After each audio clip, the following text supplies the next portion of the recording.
नमस्कार, मैं हूं दीपाली राणा। आप देख रहे हैं योर मनी, पर्सनल फाइनेंस से जुड़ा हमारा स्पेशल शो जो रोज हम आपके लिए लाते हैं ताकि आपकी हेल्प कर सके बेहतर फाइनेंशियल प्लानिंग करने में, गोल को हासिल करने में। हमारे एक्सपर्ट्स आपको आपके पोर्टफोलियो को लेकर टिप्स देते हैं। आप भी आ सकते हैं योर मनी में अपने क्वेश्चंस पूछने के लिए। शो में शामिल होने का तरीका बेहद आसान है। आप व्हाट्सएप, ईमेल या सोशल मीडिया प्लेटफॉर्म्स के थ्रू कनेक्ट कर सकते हैं। हमारा ईमेल है yourmoney@nw18.com। इसके अलावा आप 7045220000 इस पर अपने क्वेश्चंस भी भेज सकते हैं। हमारा व्हाट्सएप नंबर है और साथ ही आप कनेक्ट कर सकते हैं फेसबुक, ट्विटर के थ्रू भी। फेसबुक, ट्विटर पर ये शो लाइव जा रहा है, आप देख भी सकते हैं, अपने क्वेश्चंस भी पोस्ट कर सकते हैं #AskAwaz लिखकर। आज हमारे साथ है वाइज इन्वेस्ट के सीईओ हेमंत रुस्तगी आपके सभी क्वेरीज को आंसर करने के लिए। हेमंत जी नमस्कार, स्वागत है आपका। और आज हेमंत जी से हम बात करेंगे उन तरीकों के बारे में जिनके जरिए जो आपने पर्सनल लोन लिया हुआ है, जिसकी ईएमआई आप चुका रहे हैं, उसको कैसे कम कर सकते हैं। यानी ईएमआई के बोझ को कम करने के लिए किस तरीके की फाइनेंशियल प्लानिंग आपको करनी चाहिए। और ये एक ईएमआई एक ऐसा शब्द है हेमंत जी जो हर किसी की जिंदगी से जुड़ा हुआ है। बहुत सारे लोग इससे परेशान भी हो जाते हैं, बट नेसेसिटी की वजह से करना पड़ता है। तो बेहतर फाइनेंशियल प्लान करके कैसे आप ईएमआई का बोझ कम कर सकते हैं, ये समझते हैं हेमंत जी से। हेमंत जी बताइए हमारे व्यूअर्स को। जी दीपाली, आपने बिल्कुल ठीक कहा कि ईएमआई का बोझ जो है वो कभी कभी परेशान कर सकता है अगर आप ठीक तरीके से इसको प्लान नहीं करें। क्योंकि हम यहाँ पे पर्सनल लोन्स की बात करें तो ये ऐसे लोन्स हैं जब आपको कोई इमरजेंसी हो, अचानक से पैसे हैं और ये काफी आसानी से मिलता है। तो कई बार ऐसा देखा गया क्योंकि आसानी से मिलता है तो हम जरूरत से ज्यादा लोन ले लेते हैं और फिर ईएमआई का जो बोझ है उसको संभालने में काफी सारी कठिनाई होती है। तो इम्पोर्टेंट है जब भी पर्सनल लोन लें आप ध्यान रखें कि उतना ही अमाउंट लें जितनी आपको जरूरत है, और क्योंकि आपका फोकस जो है वो जल्दी से जल्दी रीपेमेंट के ऊपर होना चाहिए। तो कुछ स्टेप्स हैं जो अगर आप उस पर ध्यान रखें, कुछ है ऐसे जो लोन लेने से पहले और कुछ लोन के दौरान भी अगर आप लें तो आपकी जो ईएमआई है वो कम हो सकती है। सबसे पहले जैसा मैंने कहा कि जो लोन अमाउंट है उसको बहुत ध्यान से चुनिए। ऐसा नहीं है क्योंकि आसानी से मिल रहा है तो आप जितना भी अमाउंट ले लेंगे, क्योंकि जो आप ईएमआई पे करेंगे वो डायरेक्टली प्रोपोर्शनल है कितना आप लोन लेते हैं। तो जितना ज्यादा लोन लेंगे उतनी ज्यादा आपको ईएमआई पे करनी पड़ेगी। दूसरा इंपॉर्टेंट स्टेप ये है कि अपना जो लोन का टेन्योर है उसको जरा ध्यान से चुनिए। वहां पे क्या होता है कि अगर आप ज्यादा लंबा टेन्योर लेंगे तो ये बात सही है कि आपकी ईएमआई है जो कम हो सकती है, लेकिन आप अगर लंबे समय के लिए जाएंगे तो आपको ओवरऑल इंटरेस्ट की पेमेंट आपको थोड़ी ज्यादा करनी पड़ सकती है। तो ये भी आपको ध्यान रखने की जरूरत है।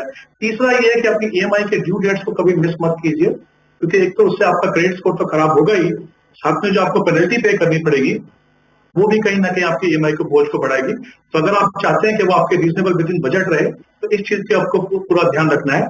चौथा ये है कि लोन लेने से पहले अपनी ईएमआई को देख लीजिए। कभी कभी क्या होता है क्योंकि आसानी से मिलता है, हम जैसा मैंने पहले कहा कुछ भी अमाउंट ले लेते हैं और फिर बाद में उसको पे करना बहुत मुश्किल होता है। आज तो काफी सारे कैलकुलेटर्स अवेलेबल है, जिस बैंक से या जिस इंस्टीट्यूशन से आप लोन ले रहे हैं वो भी आपको बता देंगे। आप पहले ये देख लीजिए कि जितना आप लोन ले रहे हैं उसकी जो ईएमआई है वो आपके बजट में बैठती है या नहीं बैठती है। फिर लोन के दौरान अगर आपको लगता है कि आप अपनी ईएमआई के बोझ को कम करना चाहते हैं तो एक स्टेप डाउन ईएमआई होती है उसको भी आप चुन सकते हैं। इसमें क्या होता है कि लोन ड्यूरेशन के इनिशियल पीरियड में अगर एक लमसम अमाउंट आप दें अगेंस्ट आपके प्रिंसिपल और इंटरेस्ट के, तो आपकी ईएमआई है वो काफी कम हो सकती है। तो इसके ऊपर ध्यान रखिए। पार्ट पेमेंट करने की कोशिश कीजिए। देखिए, चाहे आप सैलरी क्लास हो चाहे सेल्फ एम्प्लॉयड हो, अगर आपके पास कोई लमसम आता है, सैलरीड है, अगर आपको बोनस मिलता है, सेल्फ एम्प्लॉयड है तो आपको लगता है कुछ पैसा आपके पास है, तो कोशिश कीजिए कि उसको आप लोन रीपेमेंट के लिए यूज करें।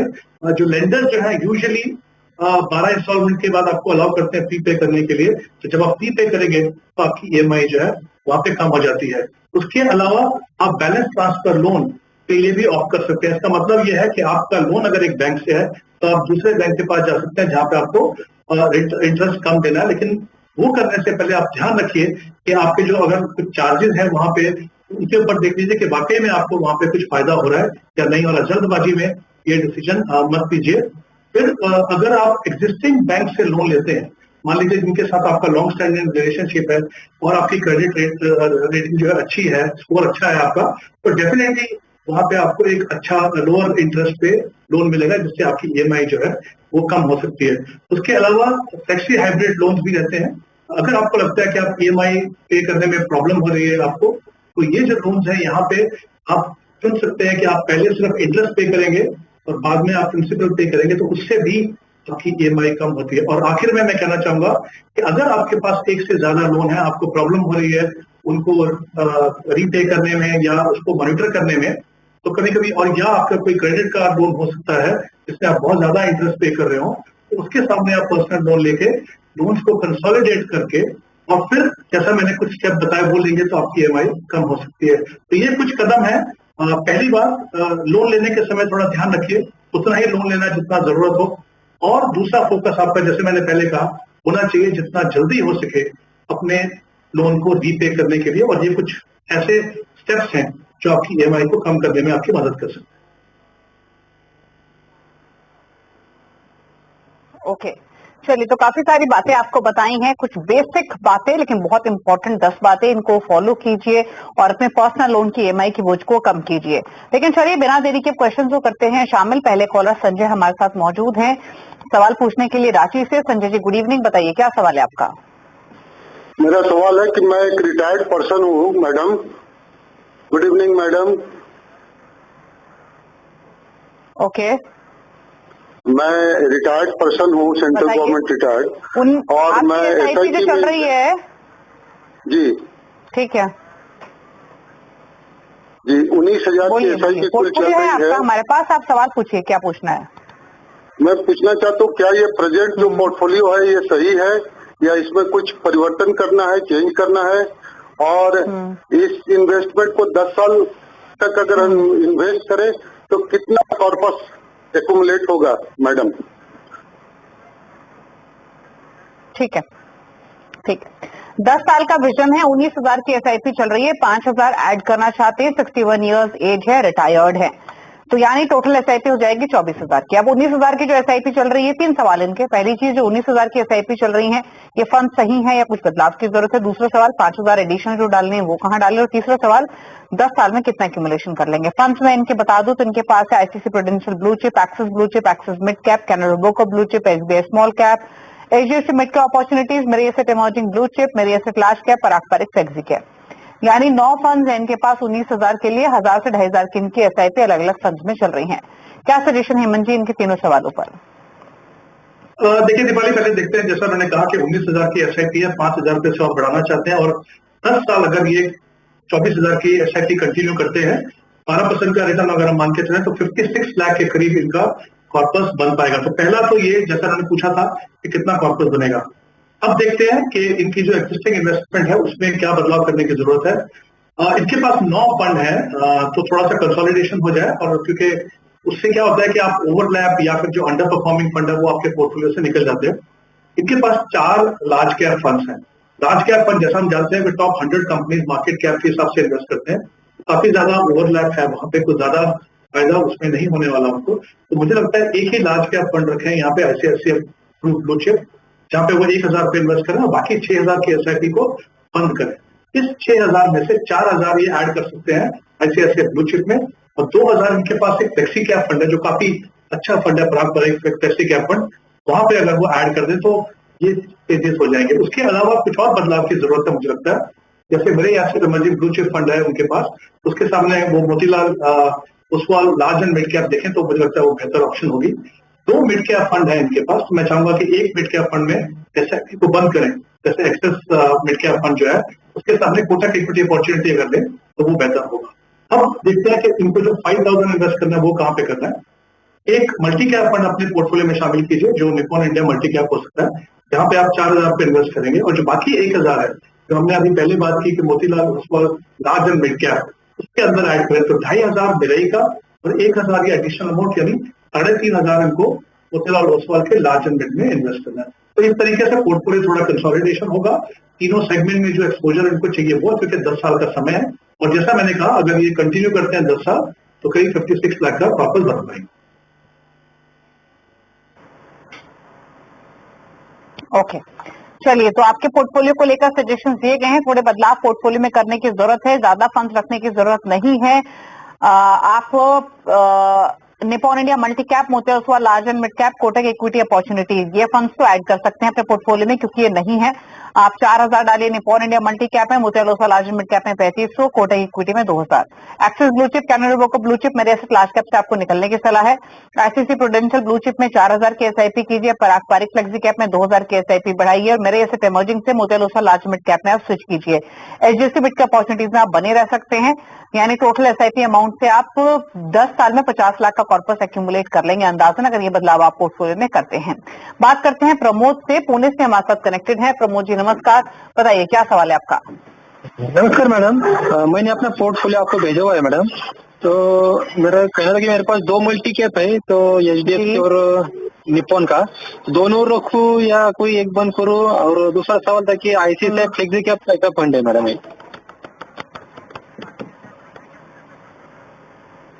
कौन से फंड का नाम लिया आपने? आईसीआईसीआई फ्लेक्सी कैप फंड का। अच्छा, आईसीआईसीआई फ्लेक्सी कैप। अच्छा, एक चीज बताइए, आपने हमें डिटेल भेजी थी 25 साल में 5 करोड़ का टारगेट, और जो फिलहाल आपके पास फंड है वो 6 फंड शामिल है, जिनमें आप 3500, 4000, 5000 की एसआईपी कर रहे हैं। 3 लाख पोर्टफोलियो की वैल्यू, क्या ये नंबर सही है जो मैंने जस्ट मेंशन किए? हाँ बराबर सही है मैडम ये। ठीक है, अब हेमंत जी की सलाह ले लेते हैं फिर। तो हेमंत जी, 23,000 रुपए की एसआईपी चल रही है, 3 लाख पोर्टफोलियो की वैल्यू हो चुकी है। फिलहाल इनके पास है निपॉन इंडिया मल्टी कैप 3500 रुपए महीना, HDFC multi cap, Kotak small cap में 3500 ईच डाल रहे हैं, एसबीआई मैग्नम मिड कैप में 3500 है, आईसीआईसीआई प्रूडेंशियल फ्लेक्सी कैप में 4000, यूटीआई निफ्टी 50 इंडेक्स फंड में 5000 डाल रहे हैं। Already ICICI prudential flexi cap में इनकी 4000 की एसआईपी चल रही है, लेकिन जानना चाहते हैं इन पर्टिकुलर इस फंड के बारे में, ये कैसा है? 5 करोड़ का टारगेट 25 साल में, बताइए क्या सजेशन? जी दीपाली, देखते हैं पहले इनका टारगेट पूरा होगा कि नहीं। इन्होंने कहा कि 25 साल के बाद इनको 5 करोड़ चाहिए और 23,000 रुपए की एसआईपी कर रहे हैं, और 3 लाख का इनका जो करंट पोर्टफोलियो वैल्यूएशन है। तो अगर हम दोनों को कंसीडर करें और अगर ये अपना इन्वेस्टमेंट प्रोसेस 25 साल तक अनइंटरप्टेड कंटिन्यू करते हैं, 12% का एनुअलाइज्ड रिटर्न अगर हम मान के चले, तो इनका गोल डेफिनेटली पूरा होगा। तो जहां तक इनके गोल पूरा होने के सवाल है, मुझे लगता नहीं कोई इनको प्रॉब्लम होगी यहाँ पे। एक चीज मैं यहाँ पे और ऐड करना चाहूंगा, क्योंकि 25 साल का समय है, तो इनके पास समय काफी है। इनको कोशिश करनी चाहिए कि आगे जाके भी अगर अपना एसआईपी का अमाउंट बढ़ा सके तो बेहतर होगा, तो और बड़ा कॉर्पस बनेगा। कभी कभी क्या होता है, हम एक टारगेट लेके चलते हैं, थोड़ा सा एनालाइज करना मुश्किल होता है कि वो वाकई में टारगेट सही है कि नहीं। अगर आपके पास मौका हो, अगर आपके पास अपॉर्चुनिटीज हो, तो आप अपनी एसआईपी अमाउंट को बढ़ाइए, मुझे लगता है वो बिल्कुल सही रहेगा। दूसरा, इन्होंने कहा कि इनके पास 2 मल्टी कैप है, दोनों रखें कि नहीं। मल्टी कैप फंड का फायदा ये है कि तीनों जो सेगमेंट है, मार्केट सेगमेंट, उनमें मिनिमम 25% इन्वेस्टमेंट रहती है। तो मुझे लगता है दोनों मल्टी कैप फंड ठीक है, आप रख सकते हैं। आईसीआईसीआई फ्लेक्सी कैप भी एक अच्छा फंड है, आप उसको कंटिन्यू कर सकते हैं। मेरे हिसाब से सिर्फ आपको एक पोर्टफोलियो में बदलाव करना है। आपके पास एक मिड कैप फंड है, एसबीआई मिड कैप फंड, उसके सामने अगर आप Motilal Oswal mid cap fund को कंसिडर करें, तो मुझे लगता है वहां पे आपको थोड़ी बेहतर परफॉर्मेंस मिल सकती है ओवर ए लॉन्गर पीरियड। तो एक बदलाव, बाकी फंड आपके सही है, पर जैसा मैंने कहा, आपको अपने इस प्रोसेस को अनइंटरप्टेडली यानी बिना रुकावट के कंटिन्यू करना है अपने टारगेट तक पहुंचने के लिए। ओके, चलिए, तो लक्ष्य तो संभव है, और एक बदलाव सजेस्ट किया गया, एसबीआई मैग्नम से मोतीलाल ओसवाल मिड कैप में स्विच करें, बाकी इन्वेस्टेड रहिए, लक्ष्य आप हासिल कर लेंगे। लोकेश कुमार से बातचीत करते हैं, गाजियाबाद से कनेक्टेड है हमारे साथ। लोकेश जी नमस्कार, बताइए क्या सवाल है आपका? सर मेरे पास 3 एसआईपी है, bank of India small cap fund, मेरा asset Nifty manufacturing ETF fund, HSBC multi cap. तो इनमें मेरी 5,500 की एसआईपी है। तो मेरा टारगेट है अगले 15 साल में अगर मुझे 1 करोड़ करना हो तो कितना मनी मैं और इन्वेस्ट कर सकता हूँ, और अगर इन्हीं से मैं कर रहा हूँ तो मेरा कितना अमाउंट बन सकता है?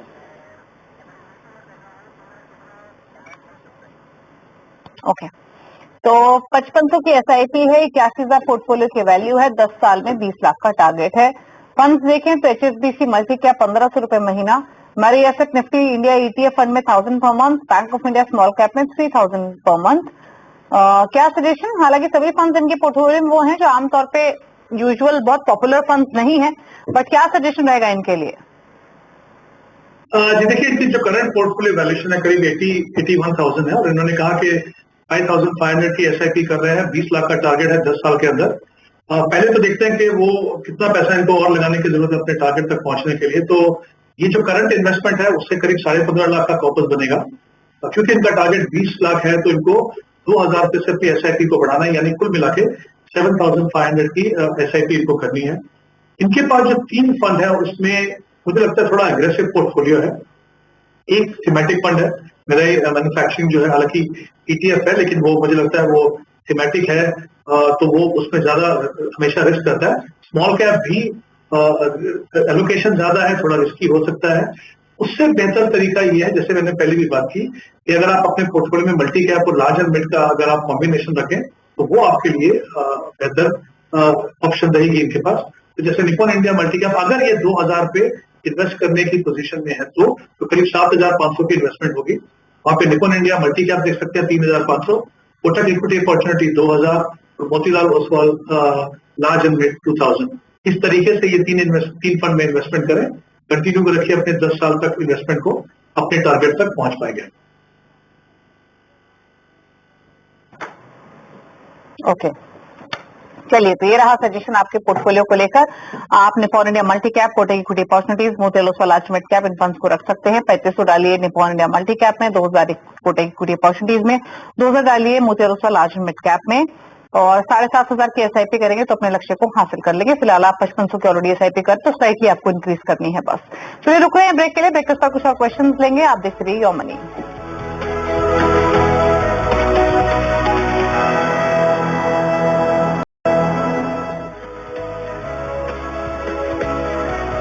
आप देख रहे हैं योर मनी, हिम्मत बुस्ती के हमारे साथ मौजूद है क्वेरीज को आंसर करने के लिए। अगले कॉलर से बातचीत करते हैं। तरुण शर्मा दिल्ली से हमारे साथ कनेक्टेड है। तरुण नमस्कार, बताइए क्या सवाल है आपका? Good evening ma'am. मेरे पास एक्चुअल में 10 लाख रुपए जिसे मैं इन्वेस्ट करना चाहता हूँ, तो मैं चाहता हूँ कि क्या इंडेक्स फंड में इसको इन्वेस्ट कर दूं और एक साथ कर सकता हूँ, और ये क्या मेरे लिए अच्छा रहेगा, या मेरे को कुछ आइडिया बताइए। ओके, 10 साल के लिए इन्वेस्ट करना चाहते हैं, 10 लाख का इन्वेस्टमेंट 15 इयर्स के लिए करना चाहते हैं, लमसम इन्वेस्टमेंट करना है। अच्छा, कुछ फंड्स आपके रेडार पर हैं या जानना चाहते हैं हमारे एक्सपोर्ट से ही कि कहाँ एक्सपोजर लें? ऐसा लगता है कि मेरे को जब मैं बिल्कुल ही फ्रेशर हूँ तो मैं लमसम एक बार करके 15 साल तक बैठना चाहता हूँ, ये सोचता था। हेमंत जी बताइए क्या सजेशन इनके लिए, कहाँ डाले लमसम पैसा? 10 लाख का इन्वेस्टमेंट, 15 इयर्स का होराइजन। देखिए, इनके पास समय काफी लंबा है, 15 साल का समय है, और ये एक तरीके से हम कह सकते हैं कि वन ऑफ इन्वेस्टमेंट है। तो थोड़ा सा इनको ध्यान रख के करना पड़ेगा। उन्होंने बात की कि क्या वो इंडेक्स फंड में इन्वेस्ट कर सकते हैं। डेफिनेटली इंडेक्स फंड में आप इन्वेस्ट कर सकते हैं, बट मेरा ये भी मानना है कि मार्केट में तीनों सेगमेंट में आपका एक्सपोजर जरूरी है, उसमें आपको रीबैलेंसिंग करने की भी जरूरी है। तो जब आप अगर ओनली इंडेक्स फंड में इन्वेस्ट करें अलग अलग से, तो थोड़ा रीबैलेंसिंग का इशू होता है। दूसरा, मुझे लगता है कुछ सेगमेंट ऐसे हैं, मिड कैप, स्मॉल कैप, यहाँ पे लॉन्गर टर्म में फंड मैनेजर एक्टिव फंड में आपको इंडेक्स से बेटर परफॉर्मेंस दे सकते हैं। तो एक कॉम्बिनेशन बना सकते हैं आप। 10 लाख में से 4 लाख आप एक इंडेक्स फंड में इन्वेस्ट कीजिए, जैसे HDFC का जो निफ्टी 50 इक्वल वेट जो इंडेक्स फंड है, यानी सारे के सारे 50 स्टॉक में इक्वल वेट के हिसाब से इन्वेस्टमेंट होती है, वो एक अच्छी ऑप्शन हो सकती है आपके पास। एक लार्ज एंड मिड कैप होते हैं, उसका लार्ज एंड मिड कैप, और एक मल्टी कैप, उसके बारे में हमने पहले भी बात की, निप्पॉन इंडिया मल्टी कैप। उन दोनों में 3-3 लाख रुपए आप इन्वेस्ट कर सकते हैं। तो इस तरीके से 10 लाख इन्वेस्ट कीजिए। लेकिन क्योंकि ये वन ऑफ इन्वेस्टमेंट है, जैसा आपने बताया, तो मैं चाहूंगा कि एक साथ आप इन्वेस्ट मत कीजिए। कुछ अगले 2 क्वार्टर्स तक डेफिनेटली मार्केट में वॉलेटिलिटी होगी, जियोपॉलिटिकल इश्यूज है और इन्फ्लेशन का इशू है। इंटरेस्ट रेट में जब तक पहुंच आए, जब तक इंटरेस्ट रेट में गिरावट नहीं है, तब तक वॉलेटिलिटी थोड़ी रह सकती है। और क्योंकि ये वन ऑफ इन्वेस्टमेंट है, तो मैं चाहूंगा कि आप सिस्टमैटिक प्लान के द्वारा, यानी आप इन जो फंड हमने बात की, उन फंड हाउसेस के लिक्विड फंड में इन्वेस्ट करें, वहां से हर महीने अगले 6 महीने तक उसको आप इन्वेस्टमेंट कीजिए। उसके बाद आपके पास लंबा समय और आप इक्विटी में बने रहे, लेकिन फंड्स की परफॉर्मेंस को मॉनिटर करते हैं, कभी जरूरत पड़े तो बदलाव भी कीजिए उसमें। तो इस तरीके से अपनी शुरुआत कीजिए, लमसम मत लगाइए, और एक ऐसा पोर्टफोलियो बनाइए जिसमें इंडेक्स फंड और एक्टिव फंड दोनों का मिक्स। ओके, तो चलिए, ये सजेशन है आपके लिए। HDFC Nifty 50 equal weight index fund, Motilal large and mid cap, Nippon India multi cap, 6 महीने तक सिस्टमैटिक ट्रांसफर प्लान के थ्रू इस लमसम अमाउंट में से पैसा डालते रहें धीरे धीरे। लमसम एक साथ इस समय मार्केट में मत डालिए, ये सजेशन है। सवाल लेते हैं, कुलदीप का ईमेल के थ्रू भेजा है कुवैत से। 41 साल इनकी उम्र है, 12,000 की SIP चल रही है, 2 लाख का लमसम इन्वेस्टमेंट करना चाहते हैं, सालाना स्टेप अप भी करने के बारे में सोच रहे हैं। टारगेट है इनका 6 इयर्स में 50 लाख, 10 इयर्स में 1.2 करोड़, 20 इयर्स में 2 करोड़। फंड देखें तो DSP small and mid cap में 2,000 रुपए महीना, कोटक फ्लेक्सी कैप में 2,500 रुपए महीना, SB ब्लू चिप में 3,000 रुपए महीना, मेरिस्टेम इमर्जिंग ब्लू चिप में 2,500 रुपए महीना और HDFC बैलेंस एडवांटेज फंड में 2,000 रुपए महीना। क्या सजेशन रहेगा इनके लिए? दीपाली, देखिए इन्होंने एक अच्छी चीज की है कि उन्होंने इन्वेस्टमेंट शुरू की है, इन्होंने अपने गोल्स को भी डिफाइन किया, टाइम होराइजन भी दिया है, जो एक सही तरीका है अपने इन्वेस्टमेंट प्रोसेस को शुरू करने के लिए। पर मुझे लगता है जिस तरह की वो इन्वेस्टमेंट कर रहे हैं और जितनी इनको करने की जरूरत है, उसमें काफी बड़ा गैप है। हम हमेशा कहते हैं आपके जो गोल्स हैं वो थोड़े रियलिस्टिक होना चाहिए। तो अगर आप देख लें इनकी जो करंट इन्वेस्टमेंट है, प्लस जैसा उन्होंने कहा कि वो 2 लाख की लमसम इन्वेस्ट कर सकते हैं, और उन दोनों को भी अगर मैं कंसिडर करूं तो बच्चे के एजुकेशन के लिए इनको करीब करीब 40,000 रुपए महीने की इन्वेस्टमेंट करने की जरूरत है। फिर बच्चों की जो मैरिज के लिए जिन्होंने टारगेट रखा है 1.2 करोड़, वहां पे उनको करीब करीब 50,000 की इन्वेस्टमेंट करनी है। और अपने रिटायरमेंट के लिए जो 2 करोड़ का टारगेट है वहां पे 20,000 की इन्वेस्टमेंट करनी है। अभी इनकी करंट इन्वेस्टमेंट जो है सिर्फ 12,000 है। हमारे पास और डिटेल नहीं है कि इनके अलावा कोई और इन्वेस्टमेंट इनकी है कि नहीं। तो जैसा मैंने पहले कहा, मुझे लगता है इस समय पे ये गोल्स थोड़े अनरियलिस्टिक हैं। शायद इनको अपने गोल्स को दोबारा देखने की जरूरत है, या फिर अगर ये हमें अपनी और कोई इन्वेस्टमेंट है उसकी डिटेल भेजें, और साथ ही ये भी बताएं कि इनकी क्षमता कितनी, कैपेसिटी कितनी है SIP को बढ़ाने की, तब शायद इनको हम बेहतर तरीके से मदद कर पाएंगे। ओके, चलिए, तो ये स्ट्रैटेजी आपको बताई गई है, और क्या स्ट्रैटेजी आपको अपनानी है वो क्विकली आपको बताई हेमंत जी ने आपके पोर्टफोलियो को लेकर। SIP अमाउंट डेफिनेटली आपको थोड़ा सा इंक्रीज करना पड़ेगा अलग अलग गोल्स को पूरा करने के लिए। चलिए, अब पूछ लेते हैं हेमंत जी के टॉप 4 फंड स्पेशल व्यूअर्स के लिए जो हेमंत जी की चॉइस के साथ अपना पोर्टफोलियो क्रिएट करना चाहते हैं। बताइए आपके टॉप 4 फंड कौन से हैं हेमंत जी? जी दीपाली, 4 फंड अगर मुझे देने हैं तो मैं एक multi cap fund, Nippon India multi cap, जिसकी हमने शो में बात की, और बाकी 3 जो फंड है वो large and mid cap category के हैं। Kotak equity opportunity fund, Motilal Oswal large and mid cap, और HDFC large and mid cap. ये 4 फंड है। इनसे एग्जिस्टिंग इन्वेस्टर भी कंसिडर कर सकते हैं, और जो नए निवेशक जो अपनी पोर्टफोलियो की शुरुआत करना चाहते हैं वो भी इनमें से कुछ फंड को कंसिडर कर सकते हैं। Nippon India multi cap, Kotak equity opportunities, HDFC large and mid cap, Motilal Oswal large and mid cap, ये फंड है टॉप 4 चॉइसेस हेमंत जी की ओर से। थैंक यू हेमंत जी आने के लिए शो में, सभी क्वेरीज को आंसर करने के लिए शुक्रिया आपका। इसी के साथ यौमनी में तो इतना ही। ब्रेकफास्ट पर खबरें जारी है CNBC आवाज पर। नमस्कार।